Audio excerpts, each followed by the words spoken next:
Assalamu alaikum, dear students. Today we will study the third activity of our fifth chapter, Hormonal Communication, Functional Characteristics of an Endocrine Gland.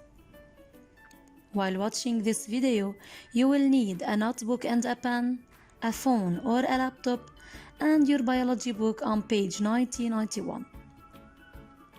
At the end of this video, you will be able to specify the location of the thyroid gland, describe the histology of the thyroid gland, explain the mechanism of the synthesis of two iodized hormones, and finally deduce that the hormonal message is coded in terms of the variation in the concentration of the hormones in blood.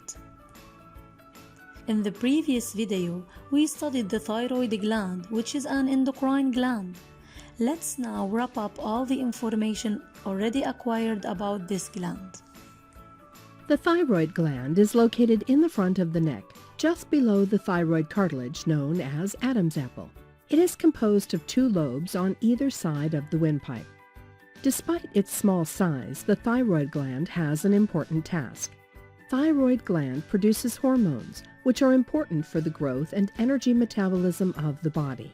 The production of thyroid hormones is controlled by another hormone called the thyroid stimulating hormone, or TSH. TSH is secreted by the pituitary gland in response to the stimulation from the hypothalamus in the brain. The thyroid needs iodine out of nutrition in order to produce thyroid hormone. There are two primary thyroid hormones produced by the thyroid gland: thyroxine, also called T4, and triiodothyronine, which is also known as T3. The numbers 3 and 4 found in their names indicate the number of iodine atoms in each hormone. Thyroid hormone is transported by the blood to the tissues of the body, where it acts.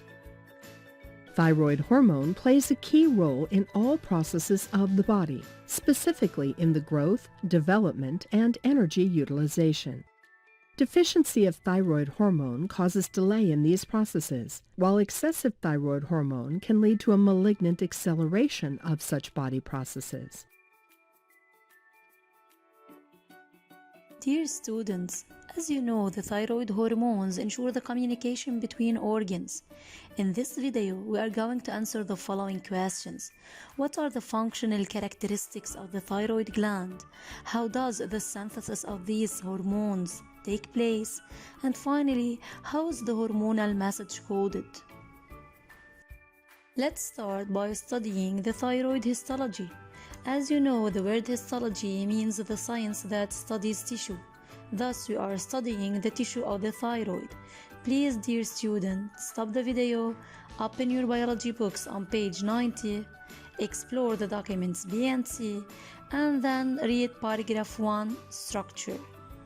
The first document shows a cross-section of the thyroid tissue seen under microscope, while the second document shows its schematic interpretation. As you can see, the thyroid tissue is made up of many follicles, and these are the follicles. This tissue is very rich in blood capillaries. This is richly vascularized.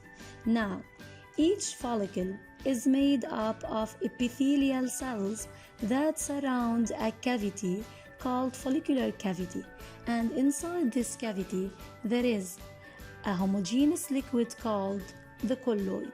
But what does the word follicle mean? A follicle is a small secretory cavity. As you can see in this document, the follicle is made up of a layer of epithelial cells called follicular cells. And these follicular cells or epithelial cells surround a cavity that is filled with a homogeneous liquid, as we said before, called the colloid. What do we mean by the word colloid? A colloid is a gelatinous substance rich in proteins. You can see that the follicular cavity is filled with this colloid, and those are the epithelial cells. Remember that the thyroid gland is made up of numerous richly vascularized follicles. Each follicle is made up of a layer of epithelial cells that surround an interior cavity containing a homogeneous liquid called colloid. Dear students, as evaluation to the previous part, solve number 1 on page 91. And here's the answer. Then solve number 2 on page 91. And here's the answer. Great job, students. Now let's study the thyroid functioning. Stop the video, open your biology book on page 90, read the paragraph 1, functioning, and list the steps of the thyroid hormone synthesis. This document shows the different steps of T3 and T4 synthesis. The epithelial cells take from blood amino acids and iodine, which is necessary for the elaboration of these hormones. They secrete in the follicular cavity a gelatinous substance which is rich in iodized proteins called the colloid. Then, under the influence of the thyroid-stimulating hormone, which is secreted by the pituitary gland, the colloid is reabsorbed by the epithelial cells in order to produce two kinds of hormones, thyroxine or T4 and T3, that are poured into the extracellular medium. Finally, T3 and T4 are secreted into the bloodstream and travel toward the target organs. Now, let's list the steps of thyroid hormones synthesis. The first step, absorption of amino acids and iodine from blood by the epithelial cells. Synthesis of the colloid, which is an iodized protein, by the epithelial cells. Storage of the colloid in the follicular cavity. Then, secretion of TSH by the pituitary gland. The absorption of the colloid by the epithelial cells under the action of TSH. Production of T3 and T4, and finally circulation of T3 and T4 in the bloodstream toward their target cells. Let's now see how's the hormonal message coded. Open your biology books on page 94. Let's first describe this document. As you can see in this document, after an external or an internal stimulus, the endocrine gland liberates its hormones directly into the bloodstream. These hormones travel through the bloodstream toward the target cells. Let's compare the responses of the two different target cells. As you can see in this document, the response of the first target cell is more important than that of the second target cell. But why? Let's formulate a hypothesis concerning this difference in the response. Maybe the response of the target cell is proportional to the number of hormone receptor complexes formed. In order to validate our hypothesis, you're going to open your biology books on page 91 in order to explore the documents E and F. Let's analyze this document. This document shows the variation of the consumption of oxygen gas in different body organs as a function of time after the injection of T3 hormone at time equal 0 hours.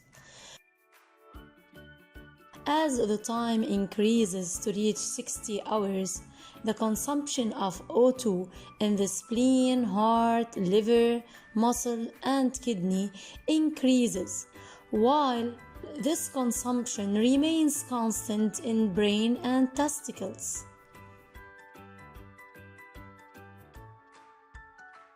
How can we explain such results? In order to explain the results, let's compare the quantity of hormone receptor complexes in three organs: the liver, the kidney, and the brain.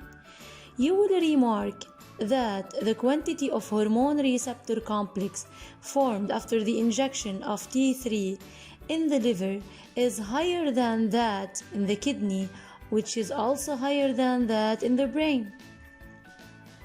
Do these results validate our hypothesis? Let's remember the formulated hypothesis. The response of the target cell is proportional to the number of hormone receptor complexes. Of course, our hypothesis has been approved. Great job, dear students. As a conclusion, the hormonal message is coded by the concentration of hormone in blood and the number of hormone receptor complexes on the target cells. Dear students, let's now evaluate our knowledge by solving the following questions. The two lobes of the thyroid gland are joined by pyramidal lobe. It's false.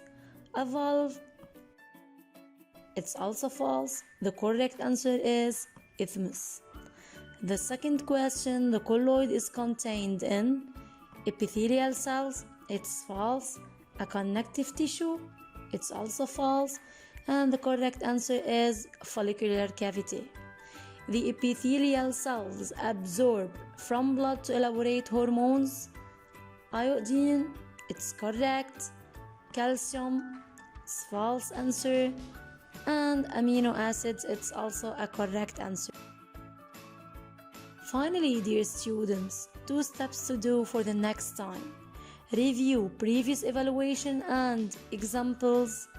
Step 2, memorize the definitions in the summary sheet and solve the extra sheet.